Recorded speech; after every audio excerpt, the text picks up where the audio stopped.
Bienvenue dans la Montessori financière, le podcast pour les parents qui savent qu'il n'y a pas besoin d'attendre 30 ans pour apprendre à gérer son argent. Ici, on accompagne nos enfants à voir l'argent pour ce qu'il est, un outil à comprendre, à manipuler, à expérimenter pour prendre des décisions financières adaptées à leur vie future. Chaque semaine, je te guide pour introduire l'éducation financière simplement avec des bases concrètes qu'ils pourront utiliser toute leur vie.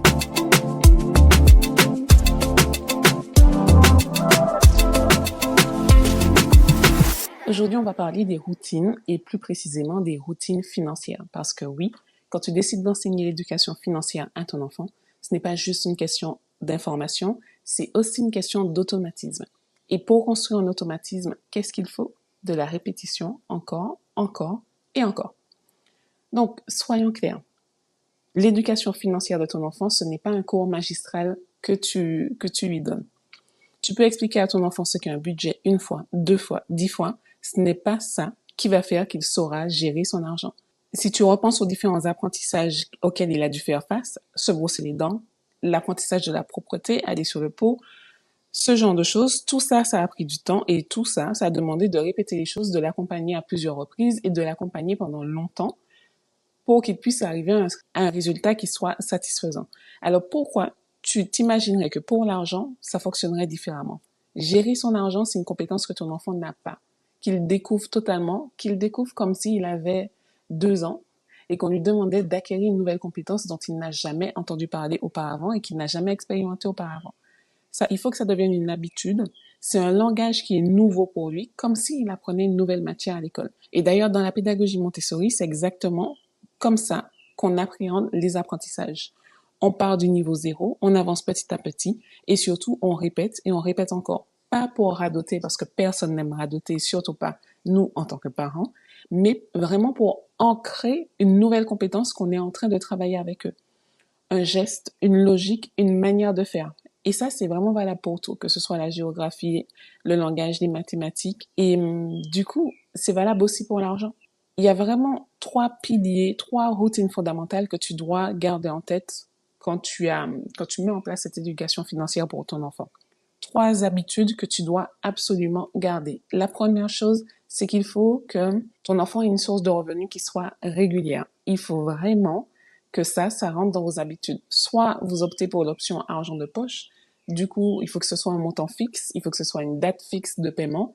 Et il faut que derrière, il y ait tout un autre travail d'éducation pour faire comprendre à l'enfant que ce n'est pas tant un dû que tu lui donnes avec son argent de poche, mais c'est un outil pour pouvoir apprendre à gérer cet argent. La deuxième option, celle dont je parle dans ma méthode, c'est plutôt la rémunération des tâches ménagères. Encore une fois, parce que le fait de donner un revenu en contrepartie des tâches ménagères qui ont été effectuées, pour moi, c'est beaucoup plus symbolique et beaucoup plus porteur d'apprentissage parce qu'on associe le fait de faire une action au fait de générer un revenu. Alors qu'avec l'argent de poche, on est plutôt dans une attente passive que ça arrive.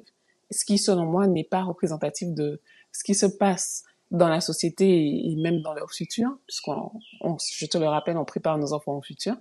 Et ce n'est pas du tout la posture que j'aimerais, en tout cas que mes enfants aient, d'attendre que quelqu'un leur apporte de l'argent sans jamais rien faire de leur côté pour pouvoir générer ce revenu.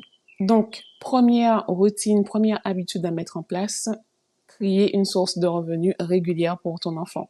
Que ce soit hebdomadaire, bimensuel ou mensuel, il faut qu'à un moment, il y ait cet argent qui rentre. Que ce soit une rentrée d'argent qui soit stable, qui soit prévisible, peu importe, mais il faut que ce soit clair, régulier, connu par tout le monde. Sinon, en fait, tu ne construis pas une logique, tu vas plutôt créer de la confusion, à ne pas savoir quand est-ce qu'il y aura de l'argent, à créer un comportement d'incertitude. Donc, si je ne sais pas quand est-ce qu'il y a de l'argent, les enfants sont plutôt dans la réaction, il faut que je dépense maintenant parce que je ne sais pas s'il y aura de l'argent, si j'aurai cette chance d'en avoir encore, donc autant en profiter maintenant. La deuxième routine que tu dois mettre en place, c'est une fois qu'ils reçoivent cet argent, mettre en place un réflexe de répartition. Ça doit vraiment devenir un réflexe. Dès qu'il reçoit son revenu, la première question qu'il doit se poser, c'est OK, quels sont mes objectifs et comment je répartis en fonction de mes objectifs? Comment je répartis l'argent qu'on m'a donné en fonction de mes objectifs? Pas dans le flou, pas d'improvisation. Ça doit vraiment être un réflexe dans sa tête. voilà les différents types de dépenses que j'ai, voilà mes épargnes, voilà mes épargnes projets, voilà mes investissements. J'ai reçu de l'argent en fonction de ce qui est important pour moi, pour atteindre mes objectifs, en fonction de ce qui est important pour moi, pour me sécuriser. Où est-ce que je place mon argent et qu'est-ce que j'en fais? Est-ce que c'est frustrant? Oui, parfois ça l'est. Cette routine-là de répartition, ça peut être frustrant. En fait, c'est incontestable que même si ça peut être frustrant, c'est extrêmement structurant et c'est surtout la base d'un raisonnement stratégique. Se poser, réfléchir à ce que je vais faire avec mon argent, c'est une stratégie en soi. C'est prendre le temps d'analyser, de réfléchir et de poser des actions. La dernière routine que tu dois absolument mettre en place, c'est la routine, je dirais la routine de gestion budgétaire. C'est-à-dire que quand ton enfant reçoit son argent, alors je vais prendre l'exemple de chez moi, la routine se fait le dimanche soir. C'est un soir où, quoi qu'il se passe, sauf vraiment conditions exceptionnelles, on est tous à la maison, c'est un moment calme, on a le temps de faire cette routine. Donc, c'est un moment où on va voir comment s'est passée la semaine, quelles sont les dépenses qui ont été faites, comment elles se sentent par rapport à leurs dépenses, ce qui a été difficile, ce qui a été oublié, ce qu'elles veulent améliorer, ce qu'elles veulent célébrer. C'est vraiment des moments où si on se rend compte, est-ce qu'il y a eu des erreurs, qu'est-ce qu'elles ont appris de leurs erreurs, est-ce qu'elles considèrent ça comme des erreurs ou pas, est-ce que c'est quelque chose qu'elles voudraient reproduire. Et c'est aussi le moment où on fait des revenus de la semaine. Donc, ça nous permet de faire un petit peu deux routines, la routine de revenus et la routine de bilan où, dans notre cas, on fait le bilan sur la semaine passée, il y a le paiement des revenus de la semaine et du coup la planification pour la semaine suivante. Chez nous, on fait tout en même temps. Le moment du bilan mensuel sur le budget, c'est quelque chose qui peut être très challengeant pour les adultes, qui peut aussi, en fait, il y a vraiment des gens qui ont peur de regarder leur compte en banque et qui ne font pas ça, qui ont peur de faire face à la réalité des chiffres et surtout face aussi au fait de ne pas savoir quoi faire. Ok, je suis dans cette situation-là, je ne sais pas quoi faire, du coup je préfère faire l'autruche, ne pas regarder et peut-être que quelque chose va se passer ou si je ne regarde pas, bah, peut-être que rien ne va se passer et je me sens en sécurité, je repousse le problème, sauf que repousser le problème, ben, on le sait, c'est pas la solution. C'est juste retarder quelque chose de plus grand, de plus important qui peut arriver, de plus dangereux. Ça nous met encore dans l'insécurité. Avec nos enfants, il faut vraiment essayer de créer autre chose. Si dans ta tête, tu as cette impression que ta routine, ben, c'est pas un moment plaisir pour toi, fais en sorte que ça le devienne pour tes enfants. Avec mes enfants, quand je dis c'est l'heure du bilan, elles sont super excitées, elles sont heureuses, elles sautent dans tous les sens, elles sont vraiment contentes de faire ça, de faire le bilan de la semaine, de répartir leur argent, de recevoir leur argent, le paiement de leur revenu de cette semaine et de planifier la semaine suivante. C'est quelque chose qu'elles aiment beaucoup et si on pouvait le faire tous les jours, elles le feraient tous les jours. Et c'est vraiment déjà une victoire en soi quand le fait de gérer son argent, ça devient un plaisir. Ça devient quelque chose qu'on a envie de faire et du coup, pas besoin de t'expliquer que si on a des enfants qui sont heureux de gérer leur argent, ça donne des adultes qui n'ont aucun problème à regarder leur compte en banque et qui en fait, ils prennent plaisir à planifier et à voir l'évolution des décisions qu'ils ont prises devenir de vrais résultats. Je sais que dans ton quotidien de maman, ça peut être difficile de mettre tout ça en place, je le sais. Ton enfant a déjà des routines. Quand il rentre à l'école, il sait qu'il doit probablement prendre le goûter, prendre la douche, faire ses devoirs, dîner, et après, ce sera le moment détente et dodo. Il sait, même si à certains moments, ou tout le temps, tu as besoin de répéter, même s'il fait comme s'il avait oublié, ou peut-être qu'il a vraiment oublié, peu importe, hein. Mais au fond de lui, il le sait. Toi, tu répètes encore et encore parce que, bon, déjà, c'est ton rôle d'éduquer ton enfant, et ça passe par la répétition, mais c'est aussi parce que c'est comme ça que tu construis des automatismes. C'est comme ça que tu ancres dans son esprit que ben tu peux pas aller te coucher sans avoir eu le minimum d'hygiène, c'est-à-dire se brosser les dents et avoir pris sa douche. Et pour toi, ce serait peut-être inconcevable que ton enfant aille se coucher sans avoir eu ce minimum d'hygiène, simplement pour sa santé, pour la santé de ses dents, etc.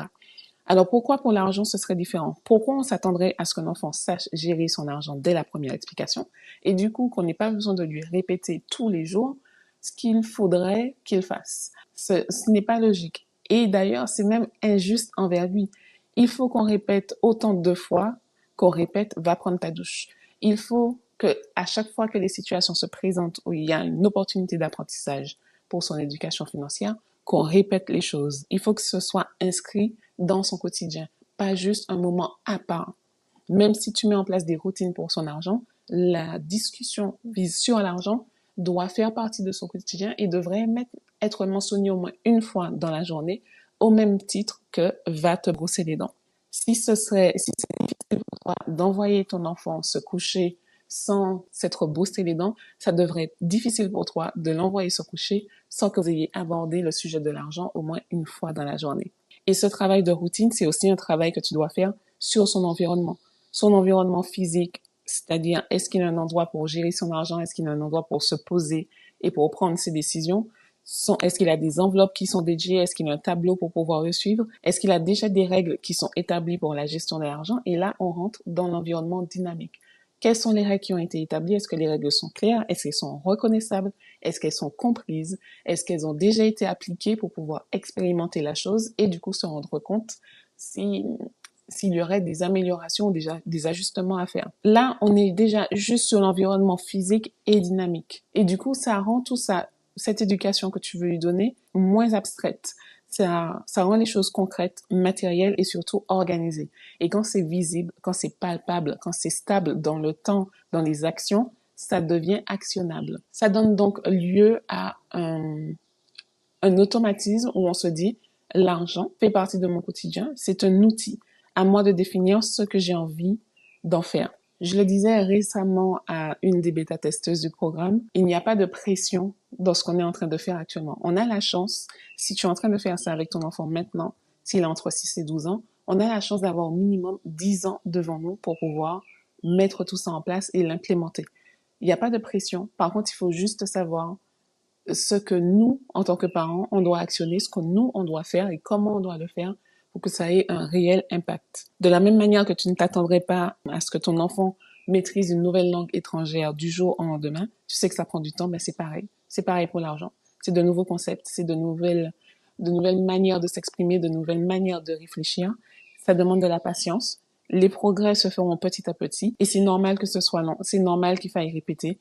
C'est normal qu'il y ait des ratés quelquefois. Il n'y a aucun souci dans ça.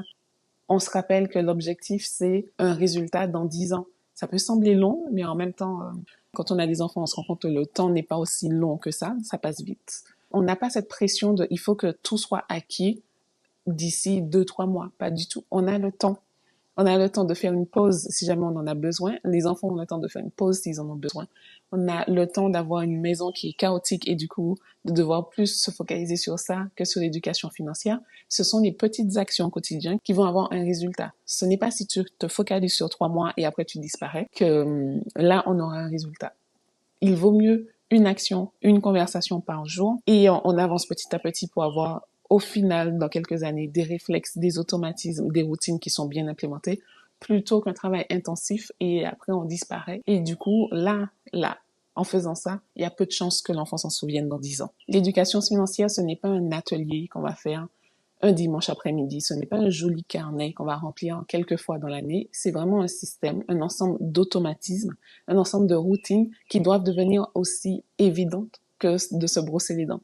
Alors, si tu veux que ton enfant gère son argent demain, tu dois l'aider à répéter les bons gestes aujourd'hui. Pas une seule fois, pas 3 fois, pas juste une fois dans la semaine, mais autant de fois qu'il le faudra. Et un jour, tu verras, il le fera tout seul, sans que tu aies besoin de dire quelque chose.